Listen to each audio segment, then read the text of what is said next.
Hello, everyone. And I'm going to wait just a second to see if people can hear me. I know I haven't been on for almost a year now. So I don't even know if this is coming up on the screen or if you can hear me. If you do happen to come on and see me, if you could let me know if you could hear me, that would be great. So far, I'm not seeing anything even on my page. Oh, there I am. Let me see if I can get. If this is coming up. Good. Okay. I'm going to just go. Um, Again, hello. And if you're seeing this on replay, let me know that you're seeing it on replay. I know that no one was expecting me to come on, so just thought I would. Um, I want to talk to you today. I don't want to talk about politics. Tired of doing politics. Politics doesn't really help you in any way. And I have been on a health and wellness journey for those of you who have been sort of, following me and what I've been doing. And I wanted to talk a little bit about what's been going on. Hey, Byron, how are you? Good to see you. I want to talk to you about that and sort of my journey and how I got here and what led me to, getting on this journey that I'm on right now. Um, so I'm going to just start from the beginning. Good morning, Bob. How are you? Clay, how are you? Clay. Good, Karen. How are you? Good to see you. All right. So I'm just going to start talking about this and I'm doing great. How are you? Penny Arcade. Hey, Ruthie. Good to see Ruthie Roo. Good goodness. People on YouTube. Yeah, I haven't been on YouTube in so long. I still get strikes against me on YouTube because I can't talk about anything on YouTube. All right. So let me just talk about how this all started. Look who's back. I know. Well, for a while, not in politics. We're not doing politics. Hey, Noelle. Um, so let's go ahead. Let me go forward with this. Started back in September of 2022. And I don't know, I was having just kind of like everybody else, life, the news, politics, different things, going on. And I think I was letting my anxiety get to me without really even knowing that my anxiety was getting to me. At the time, I don't think that I was really exercising. I wasn't eating the best that I could eat. Probably like a lot of us, we don't look and see what we're eating and how it's affecting us. Okay, and I was overweight. I mean, I was overweight, and I knew that part, but I couldn't get my weight down. Good. Yeah, Karen, good. Yes, I am live. So I started one day just out of the blue having heart palpitations. I don't know if anybody's had heart palpitations before. I never really had them. But they were just like, your heart skips a beat type thing. And I was sitting there and I was concentrating on my heart palpitations. Well, of course, when you do that, they just get worse. I didn't know that at the time, but I was just concentrating on it, going, I don't understand this. And the more that I would do that and concentrate on it, the more I would get nervous about it. The anxiety would rise, and in turn, my blood pressure, of course, would rise at the same time. Now, I don't know if you have this, but I have what's called white coat syndrome. If I go to a doctor's office, I don't care how many years I've gone to see a doctor, or my same doctor. Every time I see that doctor and see a white coat or, what the doctors are wearing, I get what's called white coat syndrome. My blood pressure just skyrockets. And I try everything I can. I think I'm going in and I'm not nervous. I think I'm not nervous, but obviously I am. And every single time up goes the blood pressure. Can't get it down because I freaked myself out. Well, as I was saying, I started having these heart palpitations and I went to the ER because I'm like, okay, I'm probably having a heart attack. I've never had this before. I don't know what to do. So I go to the ER. Was not a good experience. I'll skip all of that. But it was one of those things, they hook you up to a monitor. My blood pressure, of course, is not coming down because, again, I'm in the room with all of these doctors. The white coat syndrome is, off the charts type thing. And after a while, they do, they do the EKG and they do other things, and they send it to the cardiologist who is in the ER. I guess it's that ER has their own cardiologist there on staff all the time, 24/7. And the head of ER wanted to keep me to do an observation and then to run tests on my heart and everything, keep me overnight, that type of thing. The cardiologist said, nope, no need to do that. Heart looks fine. Go home, contact your doctor or come back, and see the cardiologist and we talk about it. Well, my insurance, of course, won't allow me to go to this cardiologist. So I have to, go to another cardiologist if I'm going to be seen by one at, if that's what I want to do. So the next day I call my doctor, sort of my general, practitioner doctor. I think he's an internist. And I tell him, just got out of the ER. Okay, we get an appointment. He has me go and get some more blood tests. They did a whole bunch of blood tests in the hospital and ER. So I go to see the doctor, and lo and behold, what does he say? Okay, well, your cholesterol is way up, your weight is up, and you're pre-diabetic. I'm like, okay. So, and what does he do? He immediately says, you got to go on beta blockers, the blood pressure medication. I'm like, okay. At this point, I just want everything to sort of stop, and I'm okay with doing that. But I tell him, look, I'm going to do it, but I'm only going to do it for a short period of time because I don't want to be on medication. I'm not on any kind of medication. My doctors, throughout the years have always wanted to, you know how it is when you go to a doctor. They think that you want medication. Most people do. And so they put you on medication. So he said, this is just something. He said, they're like actors who get anxious.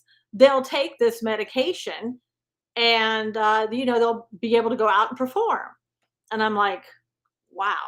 And I said, well, that's not what I want to do. I want to be able to control what's happening to me. I want to be able to control my anxiety. So I'm only willing to take it, for a short period of time. He's like, well, okay, whatever. And then he said, what I want you to do too is that I want you to lose weight. And I'm like, okay. And he said, I said, how much weight should I lose? He said, 25 pounds would be great. And I said, okay, I'll do it. And he basically laughed in my face. It was one of those things like, sure, Susan. Yeah, you'll go ahead and you'll lose 25 pounds. Yeah, all my patients lose weight when they need to. But the doctor didn't know me because if you tell me I need to do something and you tell me that, my health requires me to do something, I'm going to do something. Now, in the meantime, he wanted to put me on statins. Like, not going on statins because I've, done a lot of research on statins, and for me, it's not good. And do your own research on statins, and the stuff that I'm telling you today. I'm not a doctor. I'm not telling you what to do. I'm telling you what has worked for me, and I'm sharing it with you. So anyway, I said no to the statins. And he said, okay, well, I want you back here in December. So this was September. He wanted me to come back in December. I think it was right before Christmas. I said, okay. And I said, just be aware when I come back here in December, we're going to have a discussion again about these beta blockers because I don't intend to stay on them. And he's like, okay, see you back in December. So anyway, he recommended to me that day that I get on the Mediterranean diet plan. Now, if you've never heard of it, just go and Google it, Mediterranean diet plan. You're eating like sort of like how they eat in Greece and how they eat, in Mediterranean, wherever. So a lot of it is chicken, salmon, a lot of fish. I don't eat fish, so that was an out for me. They do eat other meats, but they eat a lot of, the salad goes with it, chicken souvlaki, a lot. It's delicious food. I'd always kind of put Greek food off to the side, like, no, I really don't want Greek food because I didn't think I'd like it. And I love it. I absolutely love it. But you're not going to lose weight quickly on it. It's going to be like maybe several pounds a month or something like that. Because like if you do Weight Watchers, you can lose weight really quickly, but you can also bring it back on. Ruthie said Mediterranean is just good food. I love it. Absolutely, Ruthie. It is amazingly good food. I love it. That's all I eat. That's all I eat. Now, and I've done other things, and I'll tell you about that maybe at a later date. But I just want to kind of get the point of this message across. So I kept on the diet very strictly. Never once, and I'm serious about this. Never once on my Mediterranean food plan have I been hungry. And what I did was I didn't pay anybody for the Mediterranean plan. I didn't go anywhere for them to tell me how to do it or anything. I simply went online, got some recipes that I knew that I would like, and started eating them. That's all I did. And I didn't follow some strict plan of, oh, you got to do this and you never can have that, blah, blah, blah. I just ate the food and good portions. Like I said, I've never been hungry. I continue to eat pasta. You can have pasta on that plan. It's amazing. I mean, seriously. Other diet plans I've tried in the past, like Weight Watchers or whatever, I've starved myself. And that's not what I wanted to do. So anyway, I did that. I went back to see him, a follow up in December. And before I went, I had a cholesterol test and other blood tests and stuff like that. So I go back, and he's like, "Okay, wow, cholesterol's down. You're no longer pre-diabetic, and your weight is down." Now it wasn't down a lot. It was probably down maybe 8 pounds, 10 pounds, somewhere around in there. But any weight loss like that is really good, and it made a difference in what was happening to my body. And so I said to the doctor, "Okay, so that's good news. And now I'm going off the beta blockers." And he's like, I'm like, "No." I said, "I told you before, this is what I'm going to do, and I don't want to do it." He's like, "Oh, but people ought to be on beta blockers. It helps everyone that has gone through what you've gone through, whatever, with your, the weight being up, the cholesterol being up, whatever. And you should really be on beta blockers." I said, "For how long?" "Oh, the rest of your life." And I'm like, not happening, doctor. Um, so he said, "Okay, here's the deal. Keep on your medication until I think it was like the first week in January. And if after January, that set date, if you're no longer having the palpitations, your blood pressure looks good, then you go off of the medication completely." And I said, "Great, this is wonderful. I'll do that." So we get to that date. I've been monitoring my blood pressure like twice a day, 3 times a day, I think at that point, whatever. And my blood pressure, I didn't like what I was seeing because my pulse rate was really low. And I talked to him about it, and he's like, "Nah, don't worry about that. That's no big deal." So I'm looking at it, and at times it would go below 50, and then it would stay around 50. And I'm thinking, this can't be good in any way. But the blood pressure looked good, the pulse rate was low. So in January, I'm like, "Okay, I'm done." And I went off the medication completely. And I just go about my business. I'm like, "Okay, not having palpitations. This is great, blah, blah." Well, a couple weeks go by. We're into March about this time. A couple of months, I guess, go by. We're into mid March, somewhere around in there. So I'm letting my mind again start to control my body. That's the best way I can put it. So I start having the little palpitations, and I start thinking about the palpitations and what happens. But lo and behold, here we go again.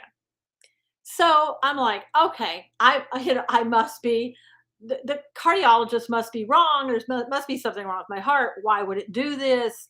And all the thoughts go in your head. Anxiety level goes up. Heart palpitations get worse. So I go to a different hospital's ER. This was at night. Blood pressure. I'm monitoring the blood pressure and it's going up. Well, why is the blood pressure going up? Because my mind is making it go up. But when you're in the midst of it, you know that rationally, but you just go ahead and you just flow with it anyway. Okay. So I go to the ER, different ER, and again, I have white coat syndrome. And if I go to the ER, it's even worse. Well, when I walk in there, guessing magnesium. No, actually, Noel, none of it. I was perfectly magnesium, perfectly fine, no problems. That was one of the tests they did. The electrolytes were fine. Everything was fine. When I go into this ER, my blood pressure shoots up to like 200 over something. I'm not even kidding you. And I was trying to be calm, when I went in there. But I'm in a new ER and my blood pressure just, my mind again made my blood pressure just shoot up. I've never had it go that high ever, but that's what I did. So anyway, I go in there. Now, this ER was wonderful. This hospital was like checking into a spa, right? You go in and the ER has, the rooms where you have the glass door and the door slides closed and you have a curtain and all that. I mean, it was beautifully done, beautiful hospital setting. I knew about the doctors because I had gone to their doctors before. Great doctors. Okay, just great doctors. So I'm in there. It's by this time it's after midnight. My husband is there with me and we're in there and the doctor comes in and they, mind you, they have done an EKG while I'm laying on the bed. You don't have to go to a special room like you did in the ER that I was in before. They're treating you with kid gloves. They're making you calm. Everybody is. And I'm not kidding when I say it's like being in a spa because they weren't like a typical hospital trying to make you feel like you were just like you were in a hospital. So the guy comes in and does the EKG, and I don't expect him to say anything because they're not the doctor. Typically, they don't say anything. They let the doctor say everything. And the guy says, "Oh yeah, you're having PVCs." Well, PVCs are heart palpitations, and it made me think, well, aren't you concerned about that? And I didn't say anything, but I'm thinking, aren't you concerned? And he's like, yeah, you're having PVCs. Okay, well, the doctor will be in a minute. So I'm like, okay, well, maybe I'm not worrying about things I should be worrying about. So I'm just going to calm down a little bit. The doctor comes in. My God, the most professional doctor that I have ever seen. I was so fortunate to run into this doctor. And we talked about things, and he's like, well, if you want to take because I had brought my pill bottle with me, from the beta blockers that I had been taking before.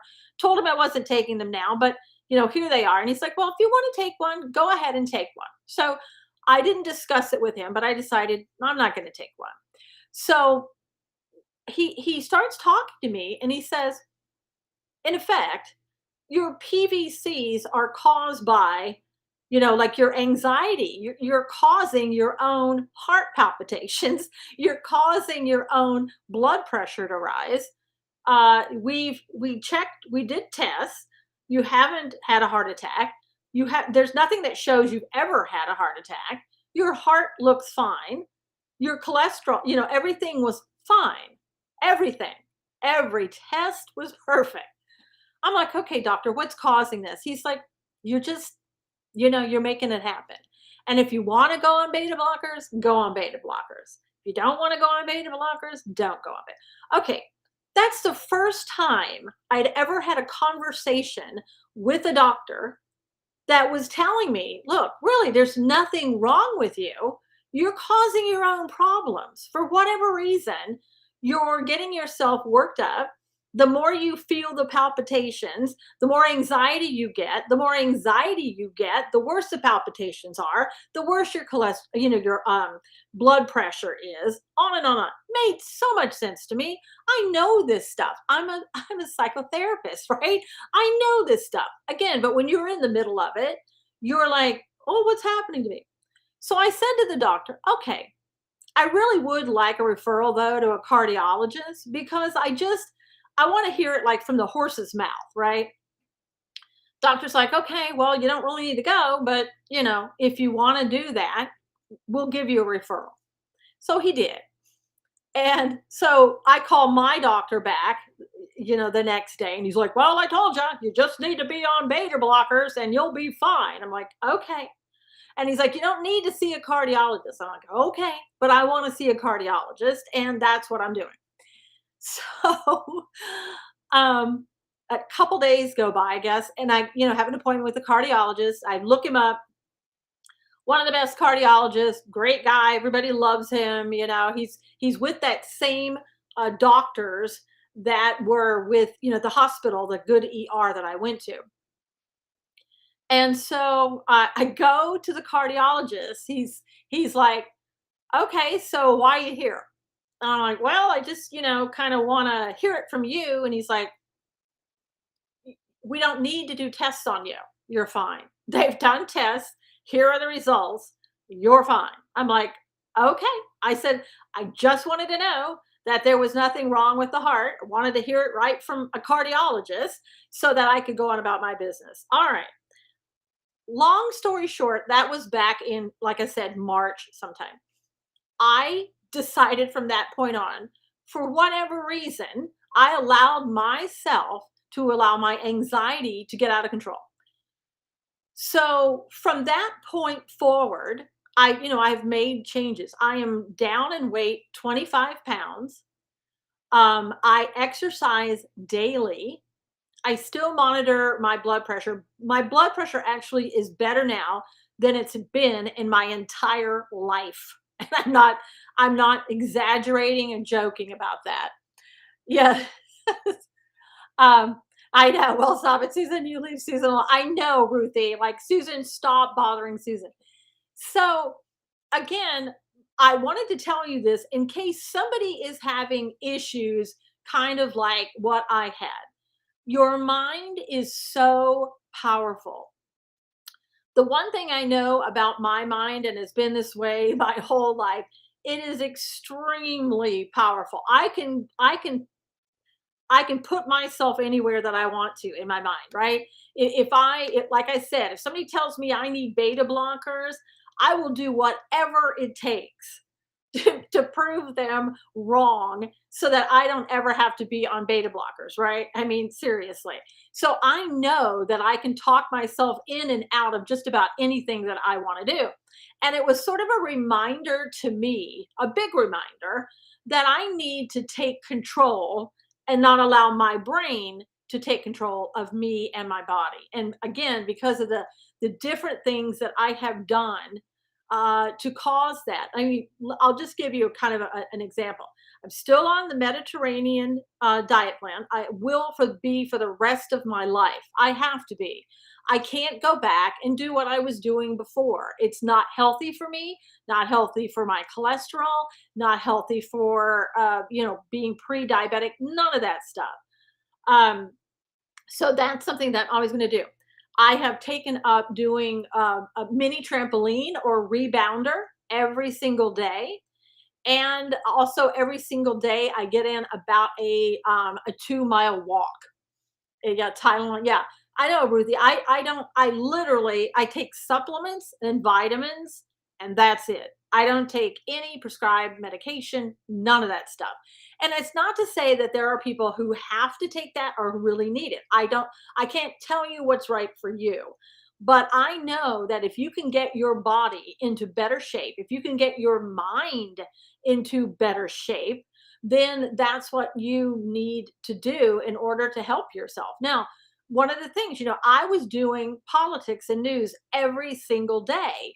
And a lot of you, some of you know, but some of you don't know, is that I was doing it 24/7. Like I had to keep up 24/7 with what was going on because in order to be able to come to you and tell you the news, I had to know everything up to date, last minute, whatever. Um, that wasn't healthy for me. Okay, wasn't healthy for me, and I think probably in a lot of it, that's what caused a lot of my anxiety. And again, being overweight, being not eating as healthy as I could, all of that combined just sort of worked together and caused what happened to me. So that's why when I came back from the emergency room in September, I said, I'm done. I'm not doing any more of the political stuff because it's not healthy for me. Now, what I do in the morning, I get up, I immediately go to the rebounder. I do my rebounder 15, 20 minutes, 30 minutes, whatever I feel like doing. I go and I read the Bible, several chapters in the Bible every single day. Like my focus has changed. And I want to, I'll save that for another time on things that I've been doing and all that other stuff. Yeah, you can see that being absolutely, Ruthie, absolutely. And so when a lot of people, you just don't realize that the stuff that you're putting in your body or the things that you're doing are causing issues until it's kind of too late. You get yourself to a place and you end up in the ER like I do. And the first ER I went to, I swear to you, this is not a lie. This woman comes in, I think she was a doctor, I'm not sure, as I'm laying on the table, and my blood pressure's still up. They're not getting it down, uh, and I'm laying there on the table, and she says, uh, would you want to be resuscitated if anything happens? And I looked at her and I'm thinking, okay, they didn't ask me that. That's the question that you ask maybe when you come in, you're filling out paperwork. I'm in the middle of an anxiety issue, and the woman's asking me, do you want to be resuscitated? If I could have gotten up off the table enough to, I think I would have. But I said to her, do you ask everybody that question or are you just asking me that question? Are you thinking this is it and you need to ask that question before it happens? Because it would have been better maybe if you'd have asked it before. I've never had anybody ask me in that hospital, an ER, that question, nor did they ask me that question in the second ER that I went to.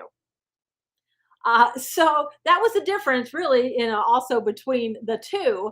That somebody was so unprofessional that would ask you the question, like, "Why am I coming to the ER if I don't want to be resuscitated? I could have stayed home and died, right?" So anyway, you don't want to end up where you are there. Sounds like Canada. I know, Ruthie. You don't want to be in that position. But in the ER, the second ER I went to, the one that was more spa-like. At the end of it, like I said, he said if you want to take a pill that your beta blocker, you can, because my blood pressure again, and when I went in there it was 200 over something. Well, I didn't take the medication, and when I left, because I had ability to calm myself down, my own self, and the fact that the doctor and every technician and nurse that came in was also calm and calming and professional, my blood pressure was normal when I left. No medication, just calming yourself down. So, anyway, I hope this has been helpful for you. I would like to come back from time to time and do more of these just to, kind of share with you what I'm going through, what has worked for me. And again, I'm not a doctor. I can't tell you what to do for you. I can only tell you what has worked for me and has helped me. And maybe you'll get something out of it. Maybe you won't. I don't know. Hopefully you will. But it's good seeing you again. And I hope that, things are going well with each and every one of you. I hope that you've been healthy. I hope that maybe you're looking to try to, if your health isn't exactly where you want it to be, that you're looking to try to get your health in that place. But you're absolutely correct. Get rid of the unnecessary stresses, stay positive, and hand it over to the Lord, and don't let your mind play games. Noel, absolutely. The best thing that I ever did for myself was number one, put my focus on God and not on politics, because no politician is going to save you. I don't care. And we're entering into this the new cycle again, where we're going to be, Trump, DeSantis, this, that. We all know that it's bad, right? We know politics are bad. So I don't need to come on and remind you of that every day. What I do, I think, need to remind people of, and myself all the time, is my focus needs to be on God. God is the one in control, not me, not politicians, or not anyone else. Just God is in control. And focusing on God has helped me. And again, I'll come back if you want me to, if this has helped you, come back and tell you more things that I'm doing, more things that have come out of me focusing on God rather than on politics. Um, Whoo, that'll make you feel better right away. And I would say, if you're focusing on politics, just stop. You know, that my best advice would be just stop. I put a few posts every now and then on Facebook and everywhere, and that's about it. That's all I do. I mean, I'm like you, things that are going on I don't like, but you know what? Prayer helps, focus on God helps, doing what I can do as a human being helps, but I don't need to, breathe in politics and bathe in politics all the time. Ruthie said, good to see you. God's blessings on you and yours. Thank you, Ruthie. Karen said, amen, Susan. All right, everybody, thank you for coming in. I hope you will share this message. Again, I hope it blesses someone and helps somebody who's thinking about, things aren't going as well as they could be for me. What do I need to do next? And at least you can start that research journey on what you need to do to get yourself healthy. I missed your chats, followed you from Periscope to here, then you left. I know, Noel. Well, Periscope left me. Periscope closed down. I was on, Facebook. I'm still on Facebook, Cloud Hub, YouTube, and Twitter. In fact, this is all streaming there right now. Psalm 118:8. Let me write that down. Thank you, Bruce. All right, everybody. Thank you so much again for being here. And hopefully, we'll be back soon chatting about things that are positive, things that will help you. Perhaps I miss Periscope too, Ruthie. They should never have gotten rid of that. Thanks for sharing, Susan. You're welcome, Byron. It's good to see everybody. God bless you all, and we'll talk again really soon.